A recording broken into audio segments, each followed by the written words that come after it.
ಈಗಾಗಲೇ ಸಮಯದ ಅಭಾವ. ಸಿದ್ದೇಶ್ವರ ಶ್ರೀಗಳಿಗೆ ಡಿಸಿಪ್ಲಿನ್, ಈ ಟೈಮ್ ಮ್ಯಾನೇಜ್ಮೆಂಟ್ ತುಂಬ ಸ್ಟ್ರಿಕ್ಟಾಗಿ ಫಾಲೋ ಮಾಡ್ತಾಯಿದ್ರು. ಯಾವುದೇ ಕಾರ್ಯಕ್ರಮದಲ್ಲಿ 10 ನಿಮಿಷ ತಡವಾದರೂ ಸಹ ಅವರು ವೇದಿಕೆಯಿಂದ ಕೆಳಗಡೆ ಇರ್ತಿದ್ರು.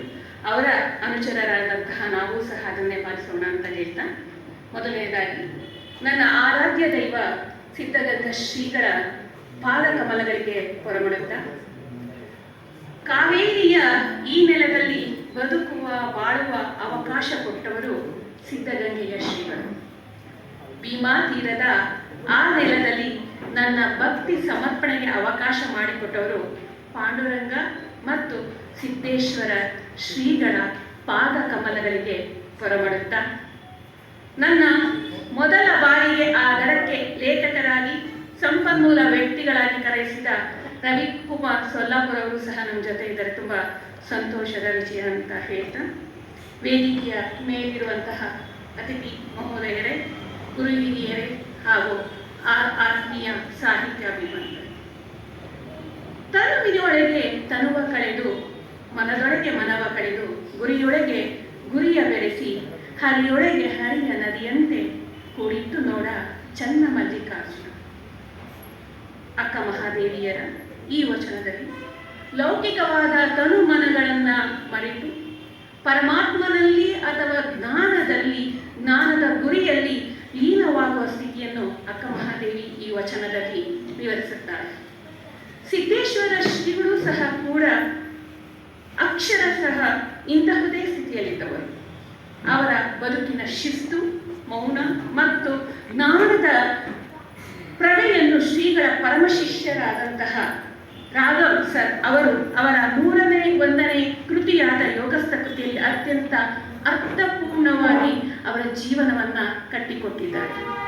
ಈ ಕೃತಿಯು 2024ರ ಮೇ ತಿಂಗಳಲ್ಲಿ ಪ್ರಕಟವಾಗಿ ಇಂದು 6ನೇ ಮುದ್ರಣವನ್ನು ಕಂಡು ತೆಲುಗು, ಹಿಂದಿ, ಇಂಗ್ಲಿಷ್ ಹಾಗೂ ಮರಾಠಿ ಭಾಷೆಗಳಲ್ಲಿ ಭಾಷಾಂತರಗೊಂಡು ಕನ್ನಡವನ್ನು ಒಳಗೊಂಡಂತೆ ಪಂಚಾರತಿಯಾಗಿ ಪ್ರಜ್ವಲಿಸುತ್ತಲಿದೆ ಯೋಗಸ್ಥ ಕೃತಿಯು. ಈ ಯಶಸ್ಸು ಕೇವಲ ಪುಸ್ತಕದ ಮಾರಾಟವಲ್ಲ, ಅದು ನನ್ನನ್ನೂ ಒಳಗೊಂಡಂತೆ ಓದುಗರ ಹೃದಯದಲ್ಲಿ ಮೂಡಿಸಿದ ಭರವಸೆಯಲ್ಲಿ ಅಡಗಿದ ಅದರ ಬಲವೇ ಈ ಲೋಕಸೃಷ್ಟಿ ಬಹುರೂಪ ಲೇಖನಗಳನ್ನು ಸಂಪಾದಿಸಿದ ವಿಮರ್ಶಾತ್ಮಕವಾದಂತಹ ಒತ್ತಿಗೆಯಾಗಿದೆ. ಈ ಕೃತಿ ಕೇವಲ ಅಭಿಪ್ರಾಯಗಳ ಸಂಗ್ರಹವಾಗಿರಲಿಲ್ಲ,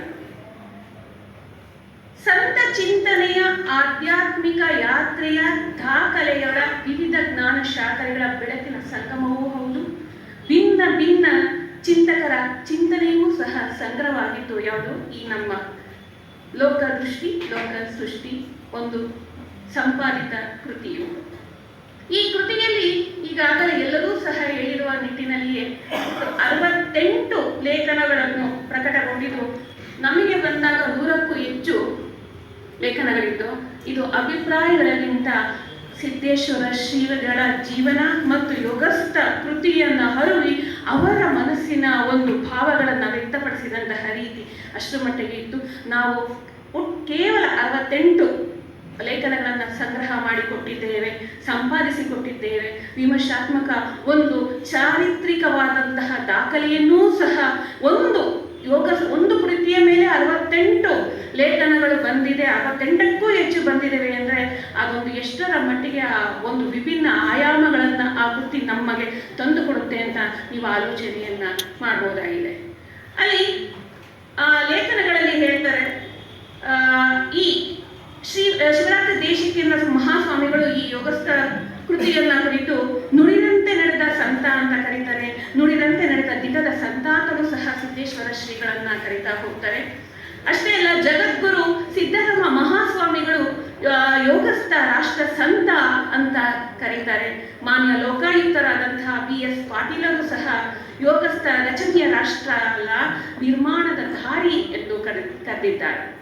ಅಷ್ಟೇ ಅಲ್ಲದೆ ಈ ನಮ್ಮ 68 ಲೇಖನಗಳಲ್ಲಿ ತಟ್ ಅಂತ ಹೇಳಿ ಅನ್ನುವಂತಹ ಸೋಮಶೇಖರ್ ಅವರು ಯೋಗಸ್ಥ ಕೃತಿಯ ಬಗ್ಗೆ ಏನಂತ ಹೇಳಿದ್ದಾರೆ ಅಂದ್ರೆ, ಯೋಗಸ್ಥ ಪದ ಹೇಳಿದ್ದಾರೆ. ಅವರು ಸಹ ಕೃತಜ್ಞತೆ ಅರ್ಪಿಸ್ತೇವೆ.